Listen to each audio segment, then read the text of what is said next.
సురేంద్ర నాయుడు గారు మీరు ఆగండి, సురేంద్ర నాయుడు గారు మీరు ఆగండి, మహేష్ మాట్లాడు సార్. ఇప్పుడు గ్రౌండ్ ఒకటి చెప్తాను చూడండి సార్, గ్రౌండ్ లో రాజకీయం చేయడం వేరు, గ్రౌండ్ లో తిరగడం వేరు, పబ్లిక్ డొమైన్ లో ఉండడం వేరు, మీడియాలో మాట్లాడడం వేరు. నేను నిరంతరం పబ్లిక్ డొమైన్ లో ఉన్నాము. నాది సురేంద్ర నాయుడు అని కూడా ప్రతిరోజు టీడీపీ కార్యక్రమాల్లో, ఆడ తిరుపతిలో కార్యక్రమాల్లో, చంద్రగిరి కార్యక్రమాల్లో ఆయన పాల్గొంటా అంటారు. నిన్న నైట్ కూడా మేము ఒక పెద్ద మీటింగ్ చేసుకున్నాం, మేము తిరుగుతూ ఉంటాం. అంటే పబ్లిక్ డొమైన్ లో తిరిగే వాళ్ళకి నిజం చెప్పాలంటే ఈ చెత్త కంటెంట్ అంతా కనబడదు. జనాల్లో తిరిగే వాళ్ళకి ఏమిరా అంటే తెల్లాలి ఇంటి దగ్గర నిలబడుకో ఉంటారు. సార్ ఆడ 4 రోడ్లు సార్, దాని పని చూడండి సార్, దీని పని చూడండి సార్, రేషన్ రాలేదు సార్, ఇది రాలేదు సార్, అది రాలేదు సార్ అని చెప్పి పబ్లిక్ డొమైన్ లో ఉంటారు.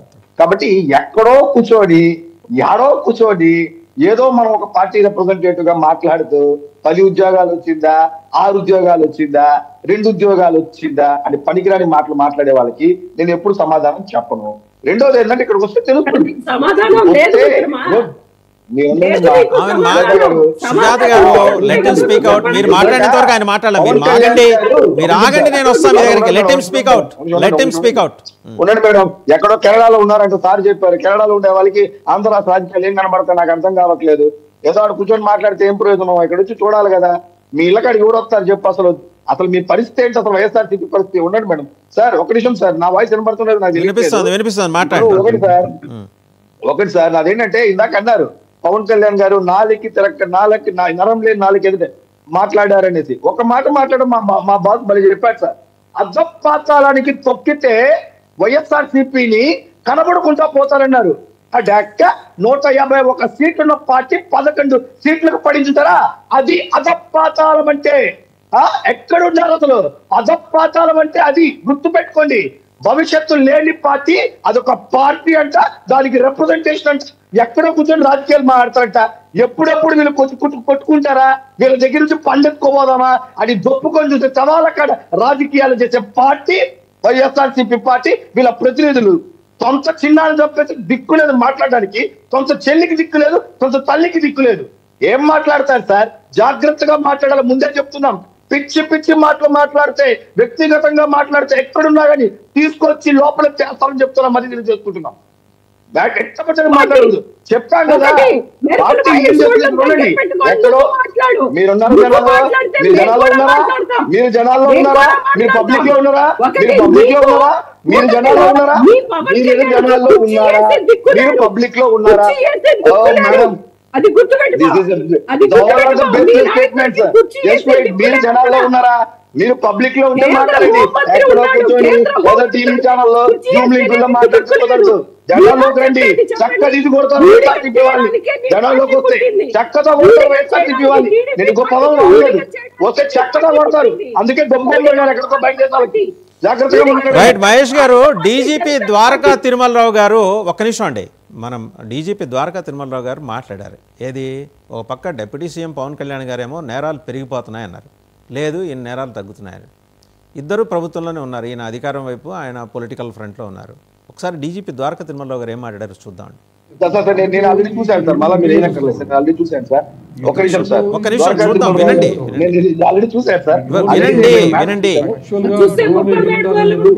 మాట్లాడదండి, వినండి ఆయన మాట్లాడేది.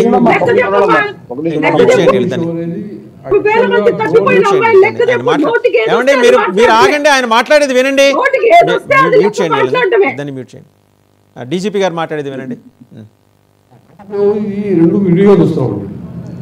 ఈ డ్రోన్ విషయం అనేది యాక్చువల్గా డ్రోన్ ఎగిరిందా లేదా మేము కనుక్కోవాలా. ఏదైనా చూసి డ్రోన్ అనుకున్నారు అక్కడ ఉన్నవాళ్ళు. ఎందుకంటే అక్కడ ఉన్నవాడు ఎవరు, ఆ రోజు చెప్పినటువంటి వాడు ఒక ఆర్ఎస్ఐ తప్పించి అంతకన్నా సీనియర్ లేరు.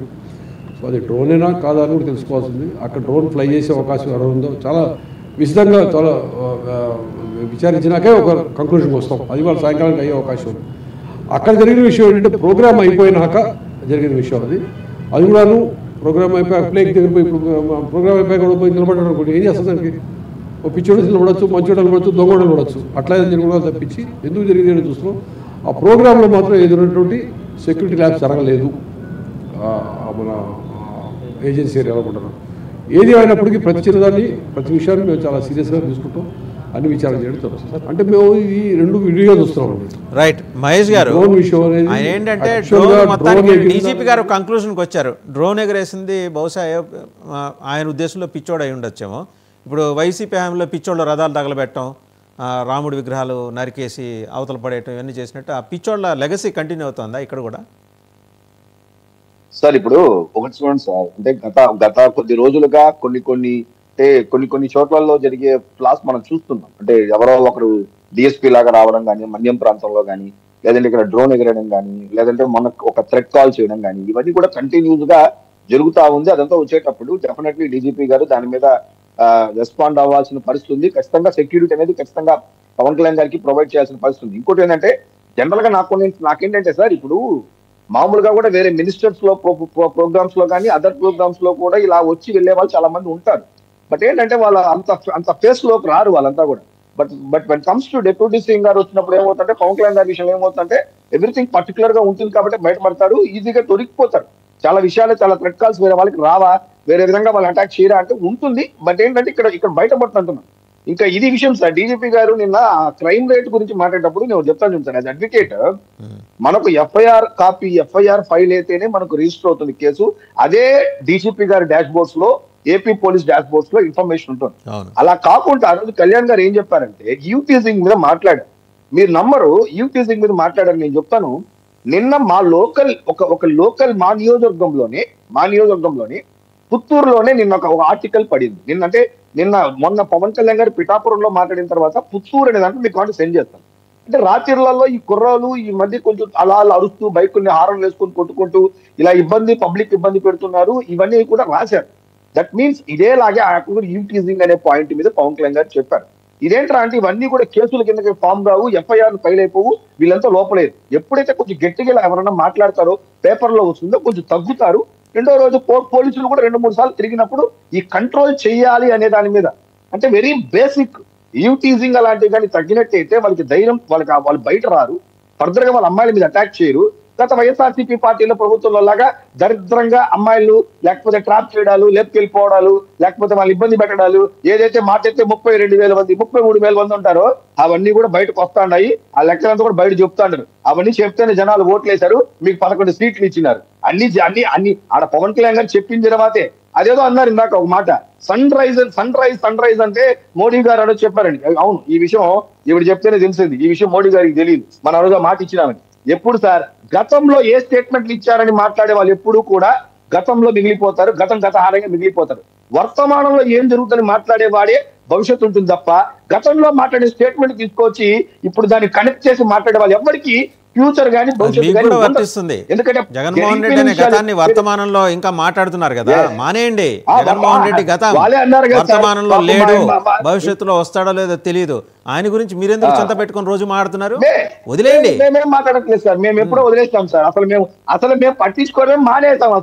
అసలు మాకు చాలా పనులు ఉన్నాయి, మా ప్రభుత్వానికి చాలా టార్గెట్స్ ఉంది. అసలు వాళ్ళు లిస్ట్ లోనే లేరు. నిజంగానే లిస్ట్ లో ఉంటే ఈ పార్టీకి నా లెక్క ప్రకారం సురేంద్ర నాయుడుతో చెప్పినట్టు నిజంగా లిస్ట్ లో ఉంటే ఈ పార్టీకి దాదాపు 25 మంది మినిస్టర్లు, మాజీ మినిస్టర్లు, లేకపోతే దాదాపు 30 మంది ఎమ్మెల్యేలతో లోపలికి పడేసి ఉండేవాళ్ళు. మాకు ఆ టైం లేదు, మాకు ఆ పని లేదు. మేమేదో ప్రజలకు ప్రామిస్ చేసాం, ఆ పనులు మేము ముందు చేసుకుంటూ వెళ్ళిపోతాం తప్ప వీళ్ళని టార్గెట్ చేసే పరిస్థితులు అంతకంటే లేదు, మాకు అంత అవసరం కూడా లేదు. ఈ కూటమి ప్రభుత్వం అలా చూసే ఉద్దేశం లేదు. ఎన్ని చిచ్చులు పెట్టినా, మా మధ్య ఎన్ని ఇబ్బందులు పెట్టినా గానీ పవన్ కళ్యాణ్ గారు చెప్పినట్టు ఈ రాష్ట్రానికి మా నాయకుడు చెప్పిన తర్వాత నేను ఎందుకు కాదంటాను సార్. మా నాయకుడు చెప్పినట్టు 10 సంవత్సరాలు చంద్రబాబు నాయుడు గారు ముఖ్యమంత్రి